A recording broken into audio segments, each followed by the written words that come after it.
Greetings in Christ, everyone. There's a lot to cover, so I'm going to jump right in. There are some reoccurring themes and frequently asked questions that we're seeing, so I'd like to address a few, starting with the topic of the independent investigation. That really should be the primary and main focus right now. For clarity, the David House Agency is not the group conducting the independent investigation. Also, the David House Agency is not operating as an innocence advocate for Mike Bickle. We are engaged to represent the International House of Prayer, Kansas City, the organization, not Mike. There's a lot of unfair scrutiny right now coming down on IHOPKC, and they're being accused actually of things that are blatantly false. So that's part of what we're here for, along with their legal team, is to kind of help walk them through this difficult season. Also, I said this on Sunday, but I'll repeat it. IHOPKC is completely separate and distinct from Mike Bickle. Although he would teach and advise on the base, he has not been on staff for several years, and that's an important point. All communications to or for Mike Bickle need to be directed to his legal representative, Patrick McKernany, at Spencer Fain LLP. Now, on the topic of attorneys, let me address that.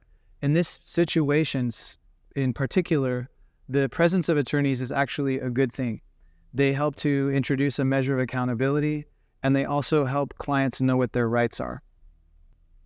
An honest process should not cause anyone to feel nervous with the presence of attorneys. So let me just break that down. So what we have is the advocate group, along with the main alleged victim, who are represented by an attorney. The International House of Prayer, KC, has also hired an attorney, and Mike Bickle has hired an attorney. Everyone is lawyered up, as we say. Lord help us. Additionally, IHOPKC has now engaged an independent third party, Lathrop LLP, to conduct an independent investigation into the allegations against Mike Bickle. So what that means is that IHOPKC, the organization, has entered into a legally binding contractual agreement with Lathrop LLP in which they agree to pay for the independent investigation. While IHOPKC is shouldering the burden of this investigation, IHOP does not control in any way the investigation. It has no ability to dictate the process or the outcome.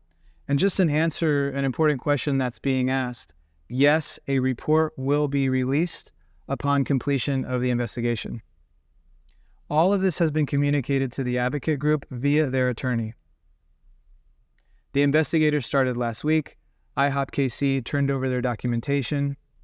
The alleged victims and the representatives of the advocate group were contacted by the lead attorney last Friday. And now this entire equation rests with the advocate group's willingness to participate and present their evidence to Lathrop LLP. There are many people online claiming that they have seen direct evidence that allows them to conclude beyond a shadow of a doubt that Mike Bickle is guilty of all of the allegations. Many of these people are former leaders or were influential members of this community, but repeated requests have been made for these individuals to share the evidence, yet they have refused.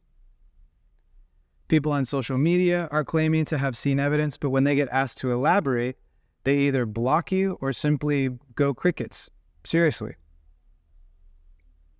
IHOPKC is not working to exonerate Mike Bickle in any way, but is not able to just simply blindly accept the advocate group's allegations either. IHOPKC wants the truth. Establishing proof of the truth is possible. It is the first step.